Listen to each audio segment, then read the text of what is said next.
ಮಾನ್ಯ ಸಭಾಪತಿಗಳೇ, ಈ ಯೋಜನೆ ಅಡಿಯಲ್ಲಿ ಆಯ್ಕೆಗೊಂಡ ಫಲಾನುಭವಿಗಳು ವಿವಿಧ ಹಂತಗಳಲ್ಲಿ ಮನೆ ನಿರ್ಮಿಸಿಕೊಂಡರೂ ಅನುದಾನ ಬಿಡುಗಡೆಯಾಗದೆ ಫಲಾನುಭವಿಗಳು ಅನುಭವಿಸುತ್ತಿರುವ ಸಮಸ್ಯೆ ಸರ್ಕಾರದ ಗಮನಕ್ಕೆ ಬಂದಿದೆಯೇ? ಬಂದಿದ್ದಲ್ಲಿ ಅನುದಾನ ಬಿಡುಗಡೆಗಾಗಿ ಸರ್ಕಾರ ತೆಗೆದುಕೊಂಡ ಕ್ರಮಗಳೇನು? ಸಚಿವರು ಮಾಹಿತಿ ನೀಡಬೇಕಂತ ಸಭಾಧ್ಯಕ್ಷರೇ. ಸಚಿವರು ಆಯ್ತು, ಕೂತ್ಕೊಳ್ಳಿ. ಜಿಲ್ಲೆಯಲ್ಲಿ 118 ಕೋಟಿ ಬಿಡುಗಡೆ ಆಗಿದೆ ಸಭಾಧ್ಯಕ್ಷರೇ. ಆಮೇಲೆ ಬಾಗಲಕೋಟೆಯಲ್ಲಿ 80 ಕೋಟಿ 69 ಲಕ್ಷ, ಒಟ್ಟು 199 ಕೋಟಿ 50 ಲಕ್ಷ ಬಿಡುಗಡೆ ಆಗಿದೆ. ಏನಾದರೂ 1 ತಿಂಗಳು 2 ತಿಂಗಳು ಏನಾದ್ರು ಟೆಕ್ನಿಕಲ್ ಪ್ರಾಬ್ಲಮಿಂದ ನಿಧಾನ ಆಗಿರ್ಬೋದು ಅಷ್ಟೇ. ಆದರೆ ಒಟ್ಟು 199.50 ಕೋಟಿ ಬಿಡುಗಡೆ ಆಗಿದೆ ಸಭಾಧ್ಯಕ್ಷರೇ.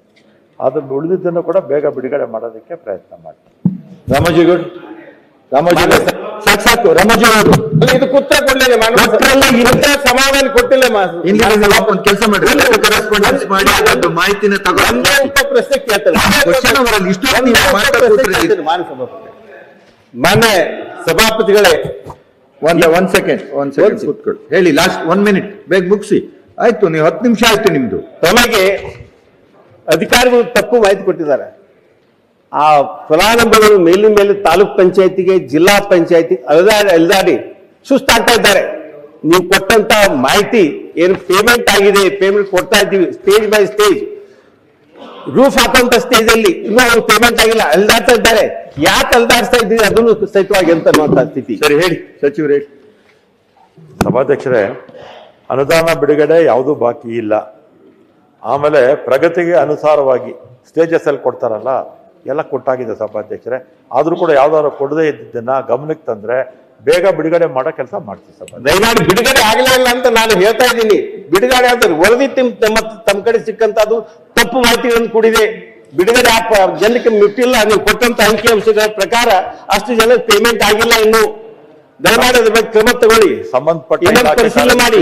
ಅದ್ರ ಬಗ್ಗೆ ಪರಿಶೀಲನೆ ಮಾಡಿ ಸಚಿವರೇ. ಅದ್ರ ಬಗ್ಗೆ ಪರಿಶೀಲನೆ ಮಾಡಿ ಅವ್ರು ಕೇಳಿರೋ ಪ್ರಶ್ನೆಯನ್ನ. ರಾಮೋಜಿಗೌಡ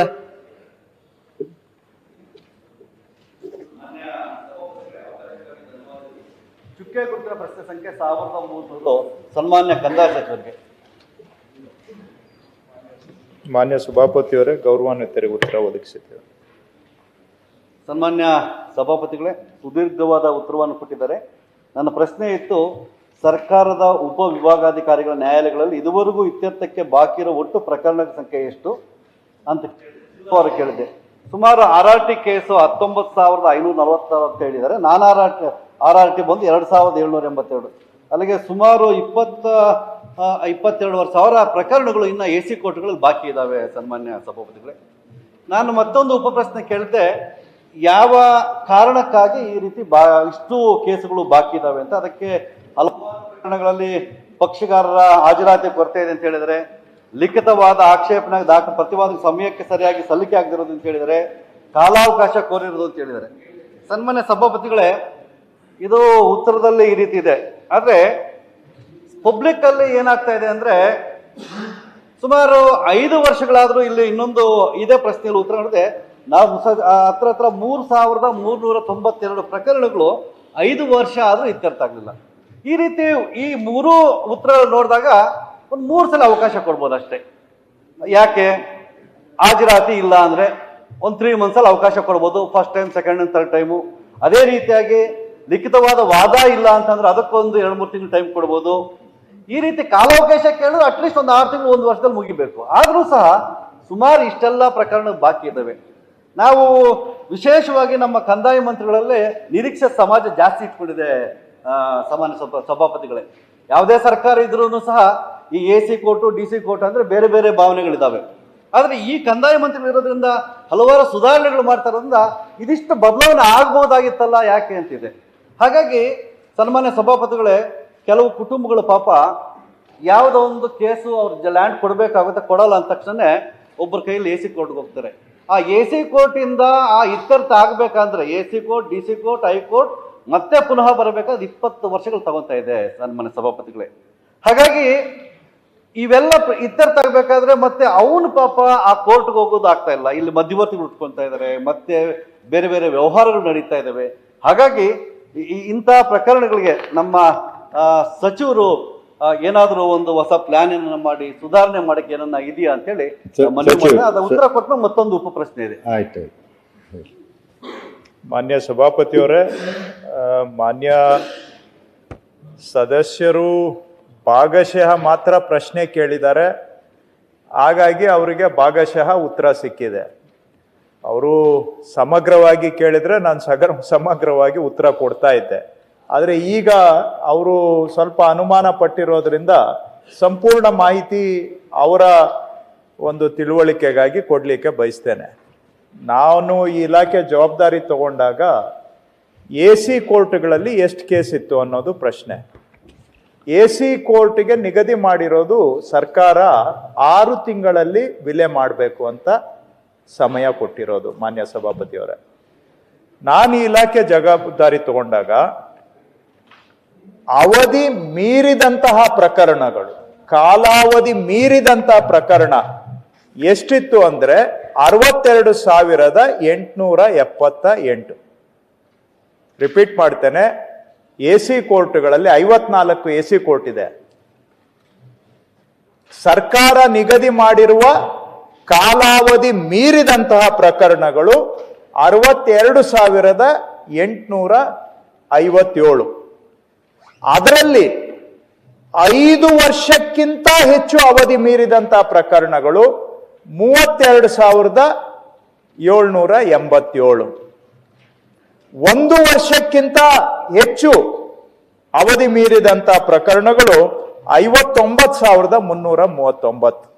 ಇರೋದು 54 ಕೋರ್ಟು, 60,000 ಕೇಸು ಅವಧಿ ಮೀರಿದಂತಹದ್ದು ಇತ್ತು. 2.5 ವರ್ಷದಲ್ಲಿ ಈಗ ಏನಾಗಿದೆ, ಒಟ್ಟು ಅವಧಿ ಮೀರಿದಂತಹ ಪ್ರಕರಣ ಏನು 62,857 ಇತ್ತು, ಇವತ್ತು ಅದನ್ನ 14,324ಕ್ಕೆ ಇಳಿಸಿದ್ದೇವೆ. ನಾನ್ ಜವಾಬ್ದಾರಿ ತಗೊಂಡಾಗ ಇದ್ದಿದ್ದು 62,857. ಇವತ್ತು ಬಾಕಿ ಇರೋದು 14,324. ಅದರಲ್ಲಿ 5 ವರ್ಷಕ್ಕಿಂತ ಹೆಚ್ಚು ಅವಧಿ ಮೀರಿದಂತಹದ್ದು 32,787 ಇತ್ತು. ಇವತ್ತು 5 ವರ್ಷಕ್ಕಿಂತ ಹೆಚ್ಚು ಅವಧಿ ಮೀರೋದು ಬಾಕಿ ಇರೋದು 3,372. 90% ಡಿಸ್ಪೋಸ್ ಮಾಡಿದೀವಿ. ಇದೆಲ್ಲ ಹಿಂದಿನವ್ರು ಬಿಟ್ಟಂತ ಬಾಕಿ.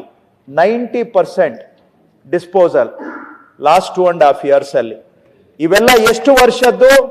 8 ವರ್ಷ, 10 ವರ್ಷ, 12 ವರ್ಷದಿಂದ ಬಿಟ್ಟು ಹೋಗಿದ್ರು ಸಭಾಪತಿಯವರೇ. ಅದನ್ನೆಲ್ಲವನ್ನ ಈಗ 90% ಡಿಸ್ಪೋಸಲ್ ಮಾಡಿದ್ದೇವೆ.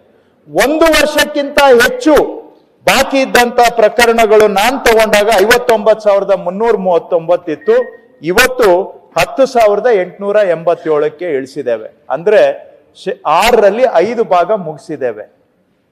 ಸೊ ಈಗ ಉಳಿದಿರೋದು ಒಂದು 20%.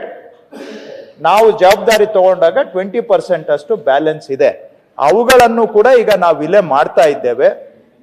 ಈ ಕೆಲಸಕ್ಕಾಗಿ ಹೆಚ್ಚು ಎಲ್ಲಿ ಬಾಕಿ ಇದೆ ಅಂತ ಕಡೆ 21 ಅಡಿಷನಲ್ ಸ್ಪೆಷಲ್ ACಗಳನ್ನ ಅಪಾಯಿಂಟ್ ಮಾಡಿ ಅವ್ರ ಕಡೆಯಿಂದ ಇದನ್ನೆಲ್ಲ ವಿಲೆ ಮಾಡ್ತಾ ಇದ್ದೇವೆ.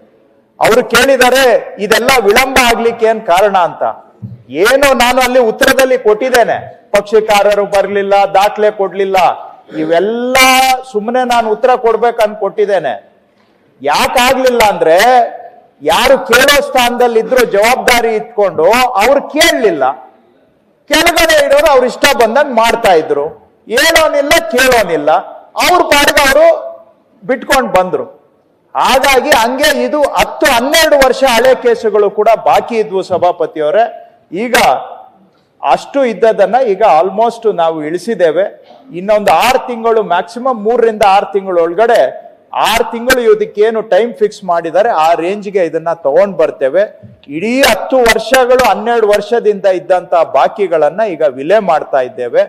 ಅದೇ ತರ ತಹಶೀಲ್ದಾರ್ ಕೋರ್ಟ್ ಅಲ್ಲೂ ಕೂಡ ಅವಧಿ ಮೀರಿದಂತ ಪ್ರಕರಣ ನಾನ್ ಜವಾಬ್ದಾರಿ ತಗೊಂಡಾಗ 10,774 ಇತ್ತು. 10,774.